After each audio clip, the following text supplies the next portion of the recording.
Hello everyone welcome back to Somraj teaching hub. तो पिला माने आज भिडियोटी हूँ तुम मानक जो मैंने कौन ना आमर प्लस टू परीक्षा देइचंती से हूँ आज भिडियोटी कौन रही संपूर्ण डिटेल्स ना आमे समस्ते ओडिशा फ्री लैपटॉप स्कीम 2025 संपर्क में जानिबा। एटा कौन क्या मिले केते मार्क आनिले मिले को क्लास मिले सब किसी डिटेल्स नोटि आम कौन ये वीडियो रे क्लियर हेबा। तो चलते वीडियो को स्टार्ट करवा ता पूर्व कही रखे जो मैंने पर्यटन आम चैनल को सब्सक्राइब करना एवं सब्सक्राइब कर ऑल नोटिफिकेशन क्लिक कर दिंतु कारण ये चैनल तुम मानू सबकि कौन अपडेट सर्वप्रथम मिल पार एवं सठिक सूचना सबकि दिज्व एवं सब क्लास प्रोवाइड कर। तो देख ओडिशा फ्री लैपटॉप स्कीम 2025 संपर्क में आलोचना करवा। यहाँ जेनराली क्या मिले ना प्लस टू परीक्षा जे देइछे से मिले प्लस टू सामान जो मैंने देइछ से गुरुत्वपूर्ण। तो प्लस टू परीक्षा देइथिले निहाती देखंतु तेणु थंबनेल रे दिया जाइछि जे प्रश्न कौन प्लस टू परीक्षा देइथिले निहाती देखंतु। ता सहित कौन मिलिबो केते ना मिलिबो 30,000 टंका हैला। केते टंका मिलिबो तुमको ए स्कीम रे 30,000 टंका बा लैपटॉप बाबद को देखि पारथु एठी गोटे लैपटॉप रो जेमति रखा जाइछि बा लैपटॉप बाबद को तुमको मिलिबो 30,000 टंका। तो केते मार्क आनले मिलिबो केते जणन को मिलिबो सब किछि अपडेट आमे देखिबा गोटे गोटे अपडेट करी आमे बे देखिबा। तो देखो प्रथम क्वेश्चन हैला तो प्रथम तो यहाँ क्या मिले ना प्लस टू पास पिला मानन को मिले प्रति वर्ष प्लस टू पास पिला मानन को मिले बुझिला।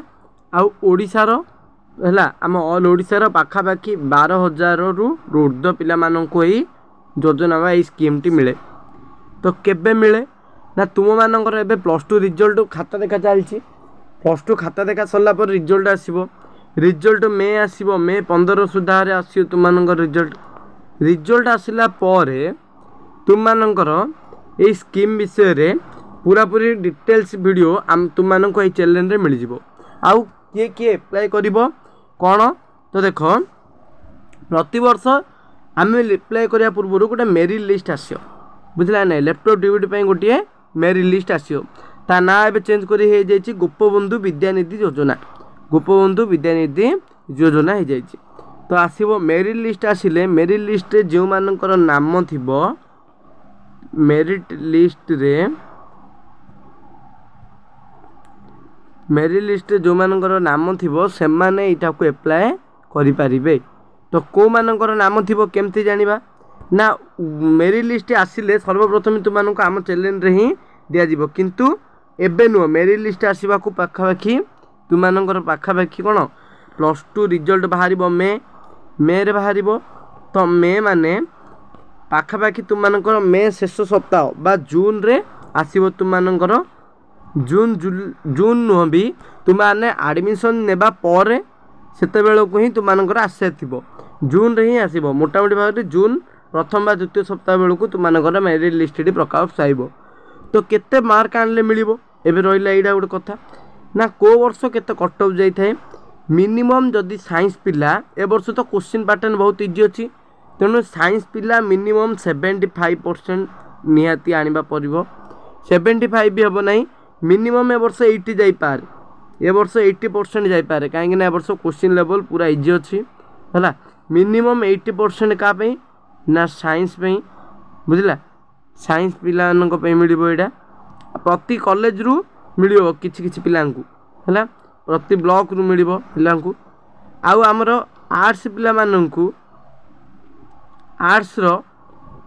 75 आर्ट्स रो 75 रे हि जाई पारे आर्ट्स कॉमर्स पाखापाखि 80% जाई पारे कॉमर्स पाखापाखि 80% जाई पारे किंतु आमर साइंस रो टिके अधिक जीव सियोर जीव आर्ट्स रो को वर्ष जाए कमे आर्ट्स रो कमे अधिकांश वर्ष कमी थाए कॉमर्स रो मध्ये कमी थाए किंतु साइंस रो सियोर अधिक जीव कहीं ना प्रैक्टिकल मार्क अच्छी ना से अधिक मार्क जाई थाए। तो आम कौन ना कॉमन आमन गोटे merit list आसियो common merit list जोड़े कौन जो मैंने थी ना से ही अप्लाई करें। तो ये योजना ना हम गोपबंधु विद्यानिधि योजना लैपटॉप डीबीटी स्कीम 2025 संपर्क में आउ लास्ट ईयर एबे कौन होता पूर्वर गोटे वर्ष को गोटे ही लिस्ट बाहर गोटे मेरिट लिस्ट बाहर जहाँ जहाँ ना आसो तुम एप्लाय करते किंतु एबे आर वर्ष कौन होना दीटा मेरिट लिस्ट बाहर ऑलरेडी आर वर्षर फास्ट मेरिट पलि आसी सेकेंड मेरिट आसीनी एबे आसीबो ठीक से तुमर जो फास्ट मेरिट ना आसे न आसे सेकेंड मेरिट पलि आसो जिते आसो तुमको ये चैनल दिज्व तेणु सब्सक्राइब करके रखी था चैनल को आउ निज जूनियर मानक कहीदिव कहीं ये चैनल सब किसी क्लास प्रोवाइड करा जाउछि। Thank you to all.